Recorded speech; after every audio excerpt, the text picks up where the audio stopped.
What's up, guys? La saison de foot est maintenant partie. Puis, un des gros stress pour les joueurs de football pendant la saison, c'est le maintien de la masse musculaire. Parce qu'une des choses qu'on voit souvent, c'est des joueurs de foot qui viennent perdre beaucoup de masse musculaire à travers la saison. C'est possible de perdre de 5 à 10% de la masse musculaire à travers la saison.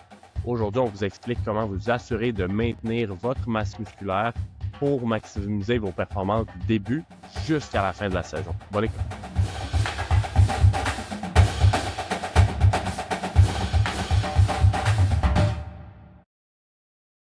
Donc, la saison est most likely commencée pour tout le monde qui vont nous écouter.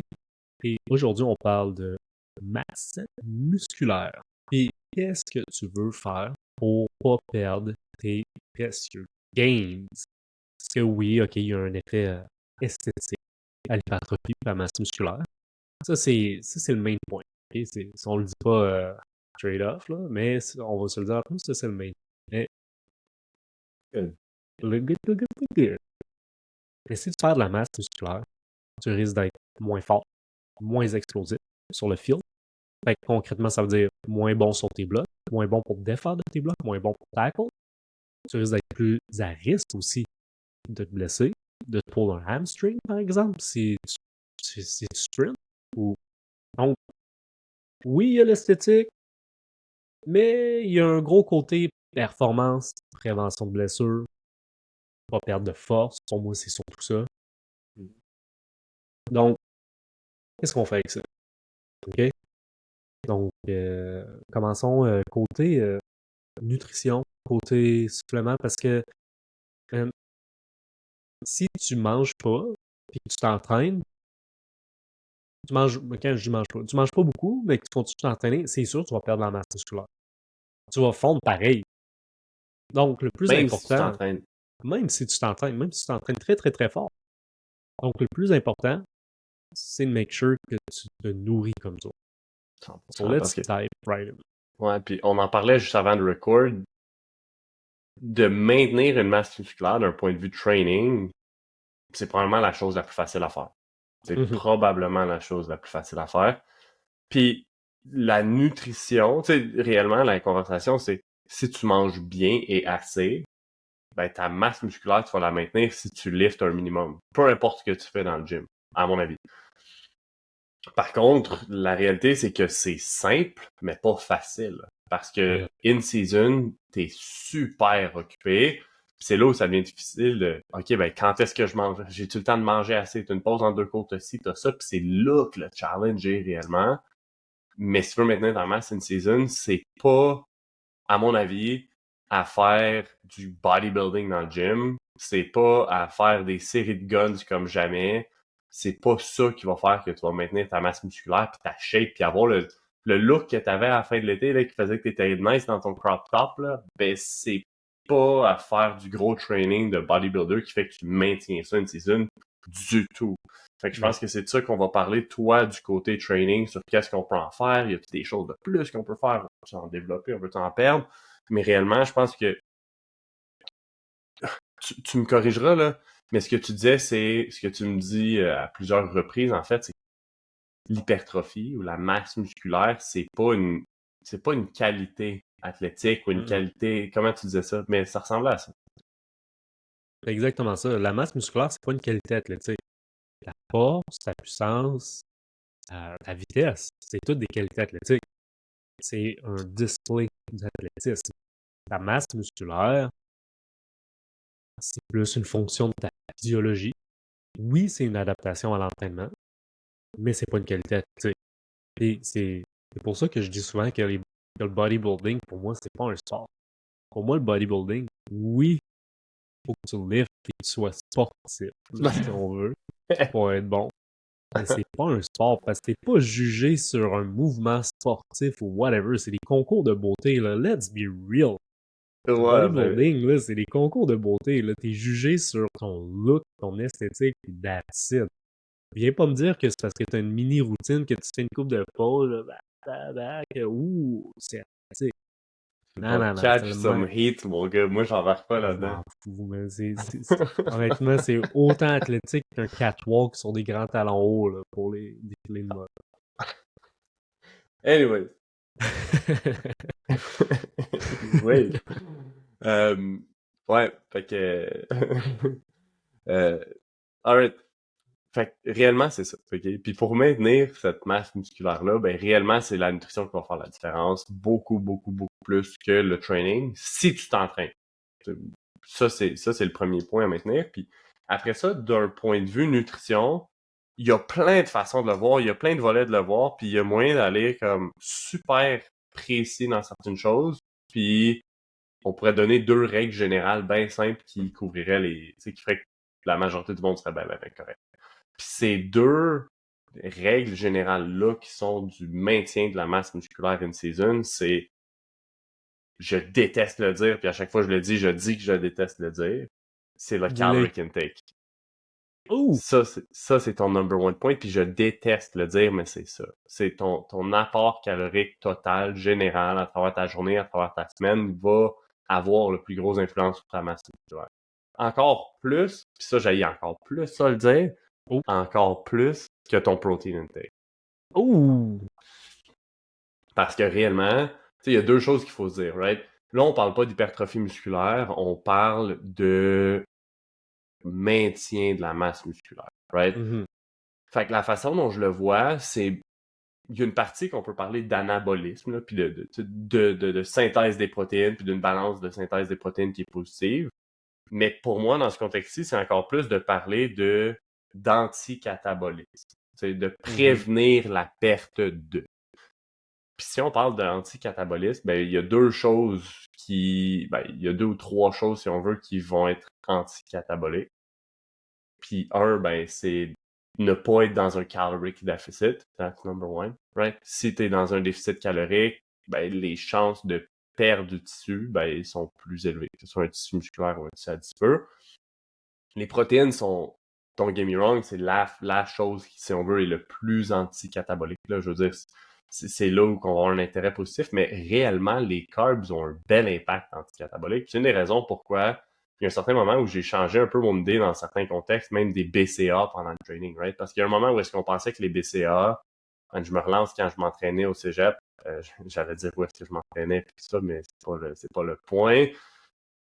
Euh, Quand je m'entraînais au cégep, on prenait des shitloads de BCAAs en pensant que ça nous rendrait anabolique pendant le training puis pendant tout le temps, right? Mais l'objectif réellement des BCAAs, c'est l'anticatabolisme. Les EAs pourraient être anaboliques anyhow. Si on parle de prévenir le catabolisme, ben les carbs pourraient avoir le même impact, right? Fait que quelqu'un qui est sur un very low calorie diet, qui veut protéger sa masse musculaire, ben, si tes protéines sont élevées ou que tu as des carbs, tu as une belle répartition des carbs, tu as une certaine quantité de carbs, ben, tu vas prévenir ce catabolisme-là musculaire qui, à mon avis, peut vraiment être intéressant pour prévenir ta perte de masse musculaire dans ton ride. Fait que c'est comme ça les 3 points clés.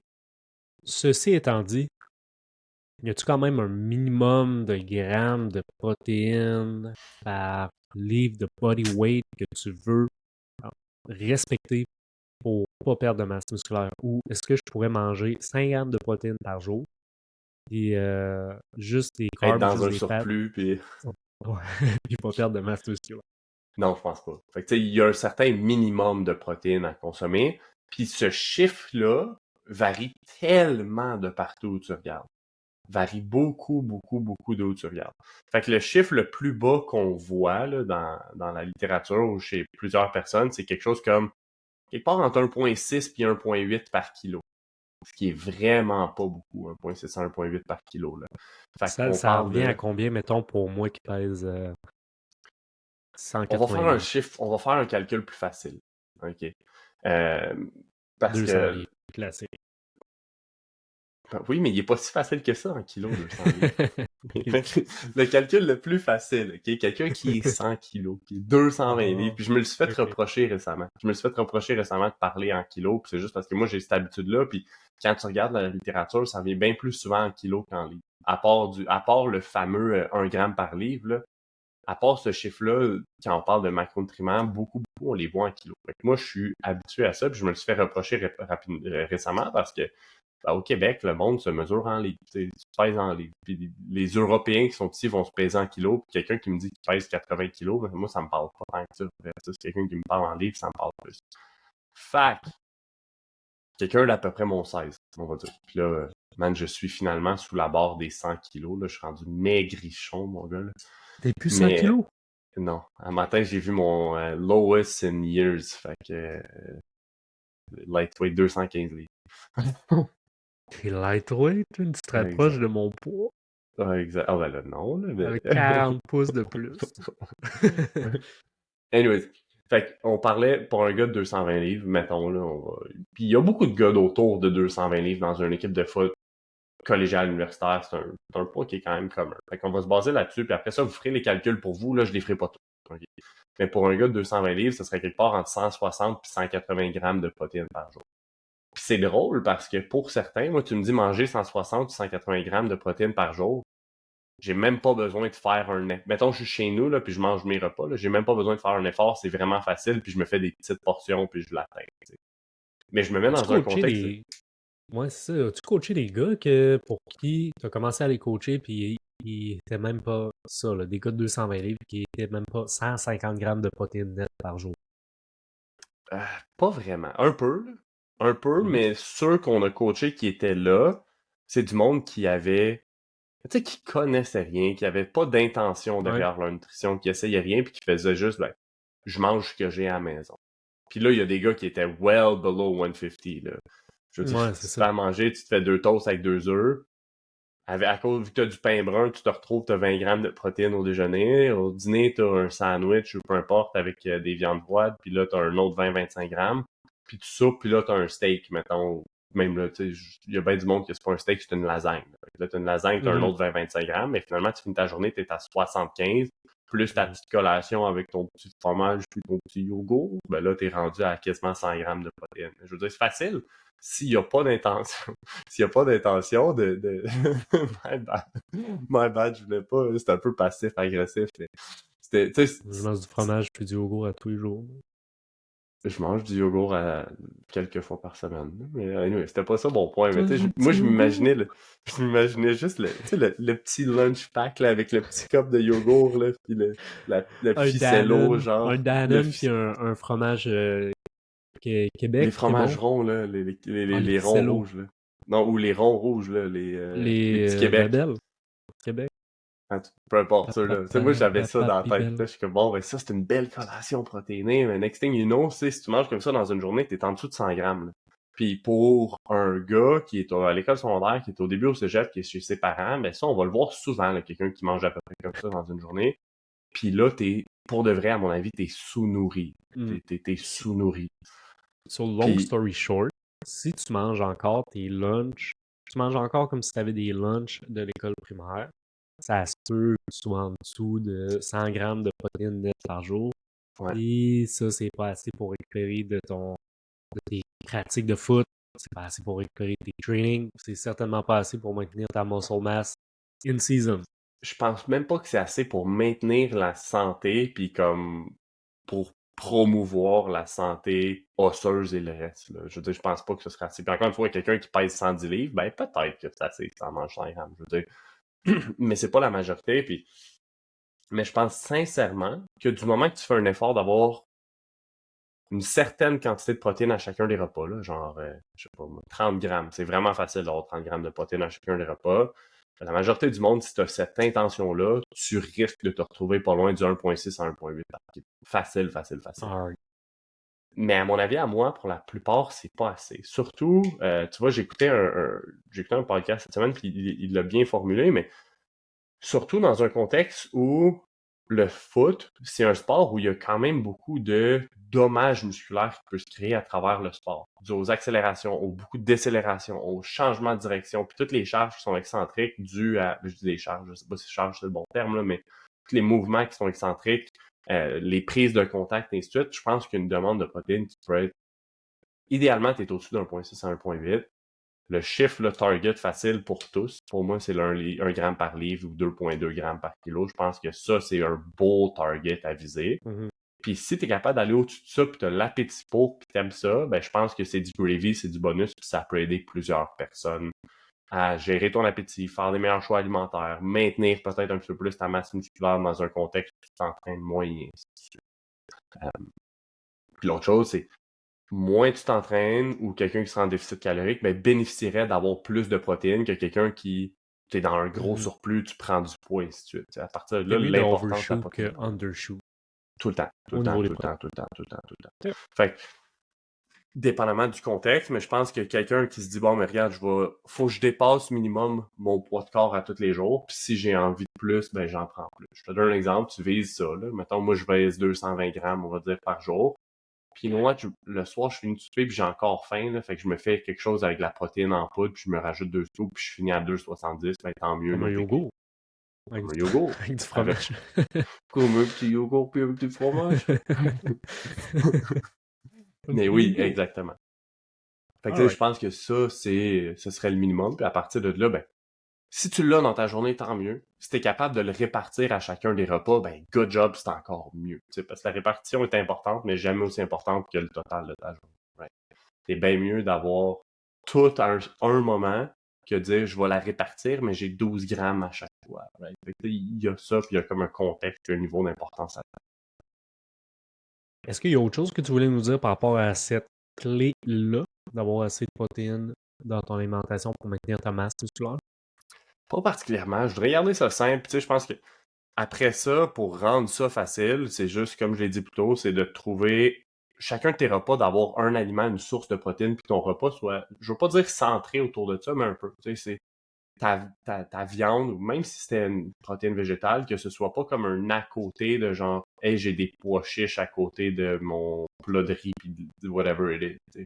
Je pense qu'il faut que ça fasse partie du core de ton repas, puis après ça, tu viens remplir ton repas d'un paquet d'autres affaires comme tu le veux. Je pense que ça, c'est la clé. Puis, ben, idéalement, tu vas choisir des aliments que tu le sais qui te font sentir bien, des aliments que ils vont être riches en micronutriments. À mon avis, des protéines animales maigres. On en a parlé récemment, tu as recommencé à manger plus de viande que tu mangeais, pas que tu avais arrêté d'en manger, mais je pense que c'est des aliments qu'on veut intégrer dans notre alimentation parce que c'est super riche en micronutriments. Je pense qu'il y a un bel intérêt pour ça. L'autre clé dont tu as parlé, c'est d'éviter d'être en déficit calorique. Donc, Ouais, pas nécessairement d'être en surplus, donc yeah. d'être en even, maintien, mais surtout d'éviter d'être dans le minus. Ouais. Alright? Comment est-ce que je gère ça de façon simple? Là? Moi, je compte pas mes calories. Là. Je fais pas ça, j'ai pas de journal alimentaire. Je veux T'as m'assurer de pas pas besoin. perdre de ma muscle mass. T'as T'as pas pas besoin. besoin. Je pense que la clé, c'est d'avoir une certaine redondance dans ce que tu fais. Tu sais, c'est pas genre une journée je déjeune pas, une journée je mange Mhm. 2 œufs, puis une journée je me claque un méga déjeuner. Tu sais, je pense que la façon simple, c'est d'avoir une structure qui se ressemble sur c'est quoi pour moi un déjeuner adéquat, puis créer de la Des variation habitudes. là-dedans autant que tu veux, mais des habitudes, puis que ça se répète. Puis t'as ça au déjeuner, t'as ça au dîner, t'as ça au souper, t'as ça à l'autre repas que t'as ça à tes collations, et ainsi de suite. Puis si t'as ce pattern-là qui se répète, ben à partir de là, pour moi, c'est de tracker ton body weight. Puis il y en a qui sont comme, hey, tu Mhm. devrais pas te peser. Mais je pense que dans un contexte comme une saison de football, je pense que c'est, sans virer fou, là, mais d'embarquer sa balance une fois par semaine peut être important pour s'assurer que tu te nourrisses Mhm. assez, parce que c'est facile d'être sous-nourri, puis de perdre du poids, puis Ah oui. éventuellement de perdre de la masse musculaire en saison de football. Fait que pour moi, ça serait de se Tu sais, peser une fois par semaine, t'assurer que ton poids reste stable. Puis la façon dont je le vois, c'est que si ton poids reste stable, essaie de manger juste un peu plus à travers les semaines. Parce qu'à travers une saison, puis on en reparlera dans un autre épisode, mais à travers la saison, tu voudrais manger, si on veut, de plus en plus. Fait que tu devrais être capable de manger un peu plus en maintenant le même body weight parce que ta demande de récupération va être plus grande. mhm. Donc, vraiment simple. Tu dis à chaque semaine, tu te pèses, c'est suffisant? Est-ce que tu le conseillerais des fois à chaque jour, à chaque 2 jours, 3 jours? Le seul moment où je parle vraiment à chaque jour, là, parce que encore une fois, il y a une place puis un contexte pour tout, mais je pense qu'une recommandation générale à donner, c'est une fois par semaine, la même journée de la semaine. Là. Je sais pas moi, tous les Mhm. jeudis, parce Mhm. que tu le sais que hey, le jeudi soir, t'as un souper de backers, puis le vendredi, tu soupes avec du monde la veille de la game, et ainsi de suite. Puis que tu sais, là, ça vient fluctuer beaucoup plus. Mais tu le sais que tu sais, du dimanche au jeudi, c'est pareil ce que tu fais. Tu pèses le jeudi matin, puis tu répètes ça tous les jours. Puis pour moi, le jeudi, une season, c'est un beau moment parce que je voudrais pas qu'un gars embarque sa balance game day, puis là, c'est « Ah, si j'ai perdu 3 livres », puis on crée un stress supplémentaire game day. Versus pendant off-season, souvent on dit « Bon, on fait ça le samedi ou on fait ça le dimanche. » Right? Mais pendant la saison, moi, je voudrais pas que ça se fasse game day. Je veux pas qu'il y ait je veux même pas qu'il y ait d'arrière-pensée là-dessus en game day. C'est pas ça le focus. Fait que la journée de la semaine qu'on répète, puis une fois par semaine, c'est bien assez. Je veux dire, on va avoir un pattern qui... Je veux dire, des fois ça va monter un peu, des fois ça va descendre un peu, des fois ça va être bien flat, puis c'est ce qu'on veut utiliser. L'idée, c'est pas nécessairement de tracker ton poids, point. C'est plus de tracker s'il y a des variations importantes, puis de les détecter, là, si je me trompe pas. Donc, Exact. si ton poids il augmente de façon drastique, maintenu sur plusieurs semaines, donc pas juste une semaine, c'est une donnée aberrante, ou qui descend de façon drastique sur plusieurs semaines, là, t'es comme, OK, il y a quelque chose qui cloche. Puis, pour moi, où est-ce que c'est hyper important, c'est récupération.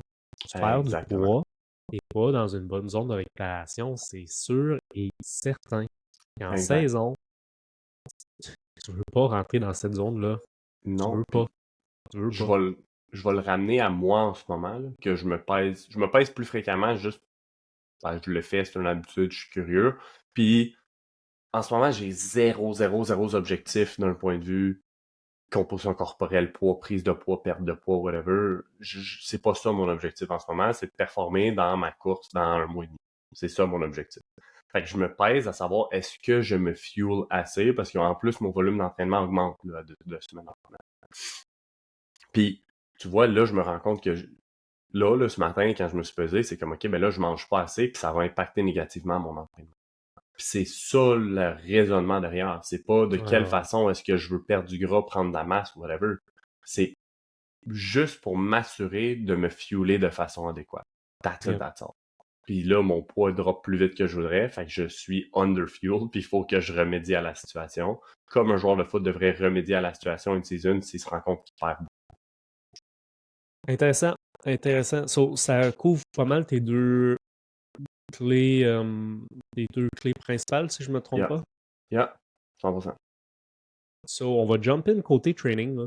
Et c'est tellement simple côté training parce que prendre de la masse musculaire. Fait qu'on parle même pas de maintenir de la masse musculaire, mais prendre de la masse musculaire, c'est une des choses les plus simples à programmer, si on veut. J'ai vraiment l'impression que le consensus progresse vers ça en ce moment, mais qu'on est, c'est pas encore établi, puis le monde ne veut pas c'est pas encore accepté de façon commune que c'est aussi simple. Mais le consensus se dirige par là. Je veux dire, le consensus scientifique, là, dans la littérature scientifique, est vraiment clair.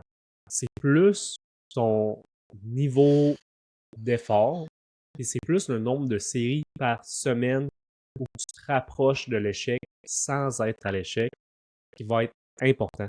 Fait que tu peux lift en faisant des séries de 4 reps, mais intenses, ou tu peux lift avec des séries de 20 reps.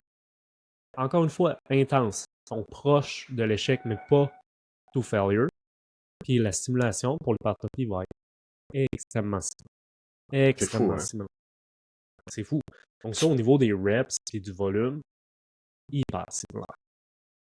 Si je prends une petite tangente, puis laisse-la faire si tu peux répondre, mais tu penses quoi du fameux spectrum qu'on voit tout le temps, qu'on voyait dans les livres à l'école, que si, que ça, de genre 1 à 5 force, 6 à 12 hypertrophie, 15 et plus endurance.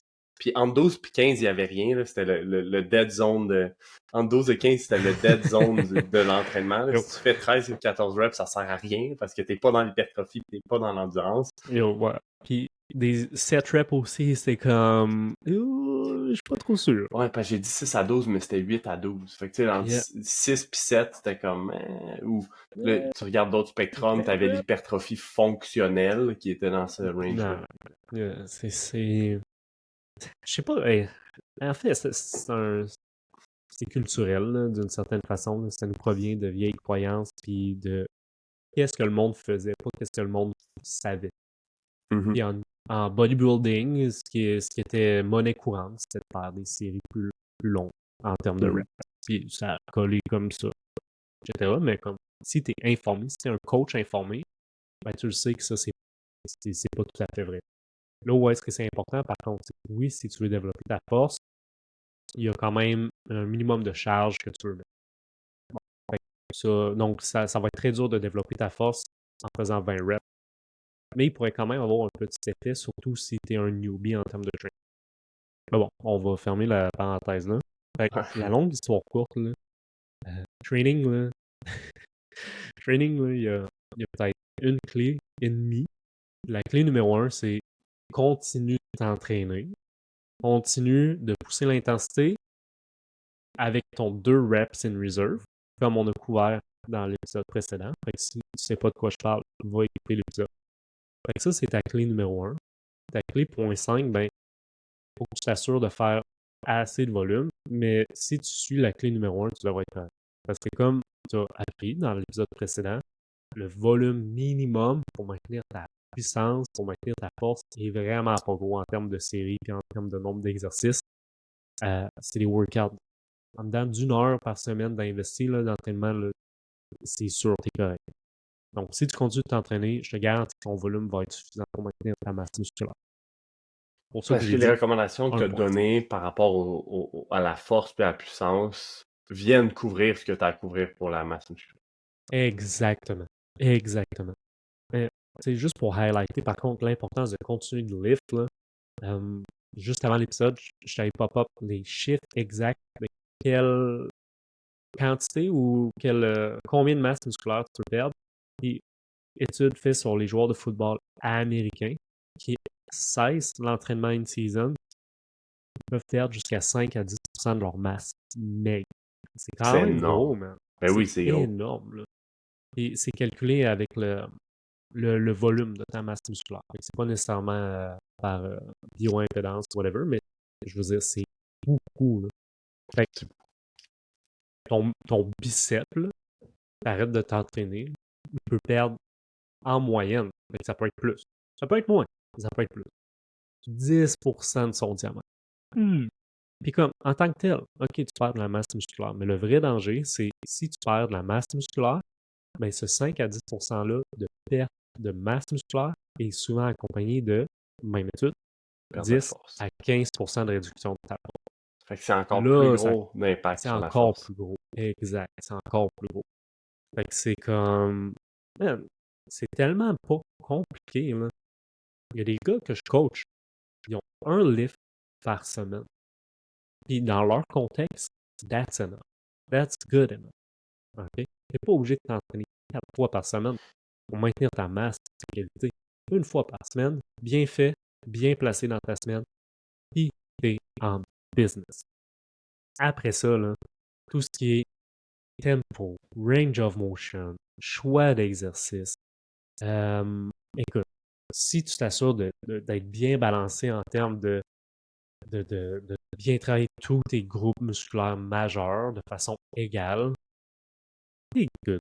T'es good, t'es good, t'es good, t'es good.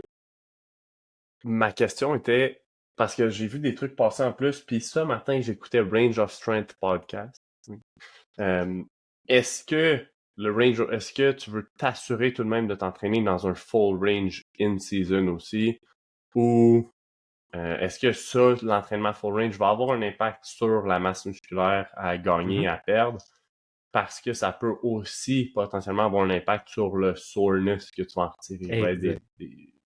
Comment Yep. tu gages ça, le range of motion? Tu sais, est-ce que je veux faire des squats from pins, des half squats, des full squats? Puis là, je prends le squat en exemple parce que c'est facile de visualiser le range of motion sur un squat. Le range of motion, règle générale, si tu lifts avec un plus grand range of motion, ça va avoir un meilleur effet sur ton hypertrophie et même sur ta force. Okay? Ça, c'est règle générale. Ça va surtout avoir un meilleur effet sur le maintien de ta flexibilité et ta mobilité. Parce que l'hypertrophie, un quick dive là, dans l'hypertrophie peut arriver d'une cellule musculaire, ça peut arriver de deux façons. Soit elle peut prendre un diamètre plus gros, donc cross-sectional area, c'est le terme qui est utilisé dans la littérature scientifique. Donc la fibre musculaire peut avoir un plus grand diamètre, ou elle peut s'allonger aussi. Donc ça peut arriver. Mais si tu lifts toujours avec un partial range of motion, va être beaucoup plus dur pour ta fibre musculaire de s'allonger. Donc, pour que ça arrive, tu as un grand range of motion, puis ça a d'énormes effets bénéfiques sur la prévention de blessures, entre autres, et ta mobilité. Donc, oui, moi, je conseille absolument de continuer de lift avec un grand range of motion, mais à des moments clés où est-ce que, OK, ça se peut que je sois un peu plus sore le lendemain, mais c'est pas grave parce que le lendemain, par exemple, ben, j'ai pas de pratique, c'est une journée de tape ou whatever. Donc, on va en reparler quand on va faire l'épisode sur comment structurer ta semaine d'entraînement. Mais règle générale, le plus rapidement après ta game de foot, c'est là où est-ce que je vais planifier avec les athlètes que je coach une journée de range of motion, si on veut, qui va maintenir ta masse musculaire, qui va maintenir ta mobilité, qui va maintenir ta force. Et quand on est plus proche de la game, là, je veux diminuer le range of motion pour éviter d'être sore, parce que oui, plus de range of motion égale plus de soreness. Cool. Is that Et it? on Y a- a-t-il d'autres choses qu'on doit parler pour la masse le maintien de la masse musculaire in season? That's it. That's it. That's a wrap. That's a wrap. Bonne saison, les boys. Have fun. Peace. Si tu t'es rendu jusqu'ici, un énorme merci pour ton écoute. Hey, puis si tu veux nous donner un coup de main, il y a une chose gratuite, facile que tu peux faire. Va nous laisser un review, soit sur Spotify, Apple Podcasts ou YouTube. Va nous mettre un petit commentaire pour nous dire à quel point tu apprécies le podcast. Ou tu pourrais même le share à quelqu'un que ça pourrait intéresser. Puis si tu trouves que ça prend trop de temps, hey, no worries, tu peux toujours nous laisser un 5-star review puis sans dire un mot.